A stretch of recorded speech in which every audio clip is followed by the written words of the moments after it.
Hi, my name is Kerry. I've been teaching Pilates for about 20 years.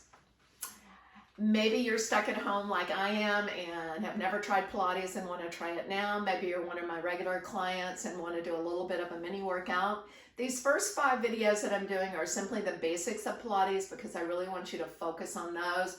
We'll give you a couple of exercises to do with each basic principle. This principle is where your rib cage is, and I think most people don't think about that. If I ask you to place your head and neck in the correct position, you would immediately know that this is not a correct position or this is not a correct position. But there's so many people that when they sit, they slump. So now you've moved the rib cage out of position. Some people have a tendency to lead forward with their sternum and arch their back. And again, they place their rib cage out of position. So you want to balance your rib cage over your pelvis. So we've been talking about a neutral spine, and most of the time we've been doing that lying on our back. So if we talk about a neutral spine here, again, the pelvis, now we have our clock face this direction. So the belly button is 12 o'clock, top of the pubic bone is 6 o'clock. We want this to be straight up and down when we're in position of the pelvis. And then we want the rib cage to connect over the pelvis. Now the transverse muscle that we've been talking about, that weightlifter's belt, that basically does connect the pelvis to the rib cage, if you think about it. So it's in this area. So it starts down at the pelvis. Actually, there's a tail of it that goes to the pubic bone. The weightlifter's belt comes all the way up here. It attaches right around the sternum. So it provides a protection of the low back, but it's hitting the rib cage, and it actually comes underneath the rib cage at the top. So what that means is that if I see somebody that is an arch in their back here, I know their core muscles, the deepest core muscle is not engaged, because when it's engaged, and again, it compresses and pulls in, since it pulls in from the sternum, then it connects here.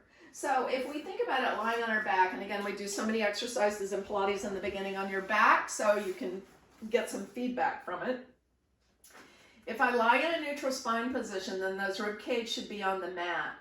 If I have a tendency to arch my back or arch my back when I move, then I have flared these ribs here, and I've kind of popped or created a space here where my core muscles are leaking.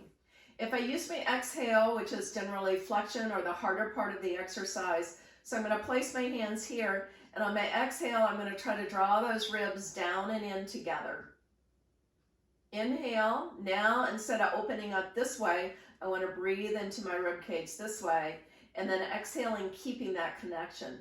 Think of those one of those old-fashioned dresses where they would have a ribbon here that you would pull the top together at the top of the bodice here. So that's kind of what I think about with my rib cage, that I can take some little ribbon here, a little string, and then just gather that together.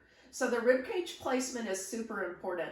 Sometimes what happens is we're tight in the ribs, and we have maybe an arm exercise, and we either tighten the ribs or the shoulders, and then we get here. What we do is, in order to bring our arms overhead, the only thing that we can do is loosen through here. So in the middle of the exercise, you've lost your rib cage placement, is if you're moving your arms and you started to move your rib cage too.